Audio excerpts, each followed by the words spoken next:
Hello guys, ഞാനും അച്ഛൻ ഋതും കൂടി എങ്ങോട്ടാണെന്ന് അറിയാം. ഒരു കല്യാണത്തിലാണ് കേട്ടോ. വേറെ ആരുടെയും കല്യാണമല്ല, ഋതുവിൻ്റെ കൊച്ചിൻ്റെ കല്യാണമാണ്. എല്ലാം ഷടപടേന്നായിരുന്നു. കണ്ടു ഇഷ്ടപ്പെട്ടു, അവൻ വിളിച്ചോണ്ട് പോന്നു. അങ്ങനെയാണ് ഈ കാണുന്ന ക്ഷേത്രത്തിൽ വെച്ചായിരുന്നു കല്യാണം. ചേർത്തല കളവൻകോടത്താണ് ഈ അമ്പലം. നമ്മളെല്ലാവരും നേരത്തെ തന്നെ അമ്പലത്തിലെത്തിയായിരുന്നു. ദേ ചെറുക്കനും പെണ്ണും വരുന്നതാണ് കാണുന്നത്. പിന്നെ പ്രത്യേക സാഹചര്യത്തിലുള്ള കല്യാണമാണെന്ന് പറഞ്ഞല്ലോ, അതുകൊണ്ട് തന്നെ പെണ്ണിൻ്റെ സൈഡിൽ നിന്ന് ആരുമില്ല, നമ്മളൊക്കെ തന്നെ പെണ്ണിൻ്റെ സൈഡ്, അത്രേ ഉള്ളൂ. പിന്നെ ചെറുക്കനും പെണ്ണും ഒക്കെ വരുന്നതാണ് ഈ കാണുന്നത്. പിന്നെ പുറകെയിലെ നമ്മുടെ ബന്ധുക്കാരൊക്കെ കുറച്ച് പേരുണ്ട്. ഇതാണ് നമ്മുടെ മണവാളൻ.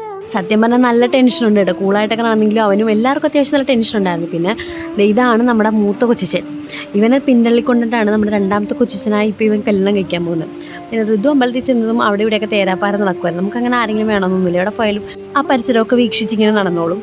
ഇത് കല്യാണത്തിനുള്ള പൂമാലയൊക്കെ കൊണ്ടുവച്ചിട്ടുണ്ടായിരുന്നു. പിന്നെ നമ്മൾ അവിടെ കുറച്ച് താമസം ഉണ്ടായിരുന്നു കല്യാണത്തിൻ്റെ. അപ്പോൾ അത് കാരണം ആ സമയത്ത് എല്ലാവരും കൂട്ടത്തിലുണ്ടായിരുന്നവർക്കൊന്ന് അമ്പലത്തിനകത്തൊക്കെ കയറി തൊഴുതിട്ട് വന്നു. ഇതുണ്ട്, ഒരു കുഞ്ഞു മാവാണ്, പക്ഷെ അതിന് നിറച്ച് കണ്ണിമാങ്ങിയായിരുന്നു. അങ്ങനെ കല്യാണത്തിൻ്റെ സമയമായത് തിരുമേനി വന്ന് പൂജയൊക്കെ തുടങ്ങി. അങ്ങനെ വലിയ കാര്യമുള്ള പൂജയൊന്നുമില്ല, ചെറിയ ചടങ്ങുകളൊക്കെ മാത്രമേ ഉണ്ടായിരുന്നുള്ളൂ. നമ്മുടെ കല്യാണ പെണ്ണിനും അത്യാവശ്യം നല്ല ടെൻഷനൊക്കെ ഉണ്ടായിരുന്നു. പിന്നെ ഈ കല്യാണത്തിൻ്റെ ചടങ്ങിനിടയിൽ ഞാൻ സത്യമായിട്ട് പെണ്ണിനെയും ചെറുക്കനെയല്ല നോക്കിയത്, ഇവനെ ഇതുണ്ടോ ആ വായും പൊതിച്ചിരിക്കുന്ന അവനെ. അതാണ് നമ്മുടെ ഇളയ കൊച്ചിച്ചൻ, നമ്മുടെ കല്യാണ ചെറുക്കൻ്റെ ഏറ്റവും ഇളയ അനിയൻ.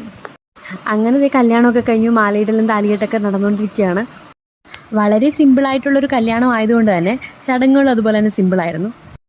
കല്യാണം കഴിയാൻ കാത്തിരിക്കുമായിരുന്നു. ഋതു അവിടെയൊക്കെ ഓടി നടന്ന് താഴത്ത് കിടന്നേച്ച് പൂവൊക്കെ പെറുക്കി എടുക്കുമായിരുന്നു. അങ്ങനെ പൂവും പെറുക്കി സന്തോഷിച്ച് നടന്നേച്ച കൊച്ചാണ്. എന്ത് പറ്റിയെന്നറിയാമല്ലോ, പെട്ടെന്നാണ് കാലാവസ്ഥ മാറിയത്. ഇതെന്തോ കാര്യം പറഞ്ഞ് പിണങ്ങി കുത്തിയിരിക്കണം ഈ കാണുന്നത്.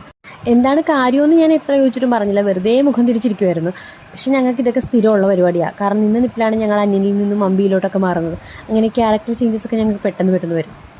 അവിടെ പിണങ്ങിയിരുന്ന ആളെന്ത് ഈ പാവാടി ഊരിട്ട് ഓടി വരുന്നത് നിങ്ങൾ ആലോചിക്കുന്നുണ്ടാകും. വേറെ ഒന്നും കൊണ്ടല്ല, അമ്പലത്തിൽ നിന്നപ്പോൾ ഞങ്ങൾക്ക് പെട്ടെന്ന് മൂത്രം ഒഴിക്കണം. അമ്പലപ്പറമ്പാണെന്നൊന്നും നോക്കില്ല, ഞാൻ നോക്കുമ്പോൾ ആനപ്പന്തലിനകത്ത് തന്നെ പാവാട ഊരിയിട്ടിരിക്കാൻ പോവുകയാണ്.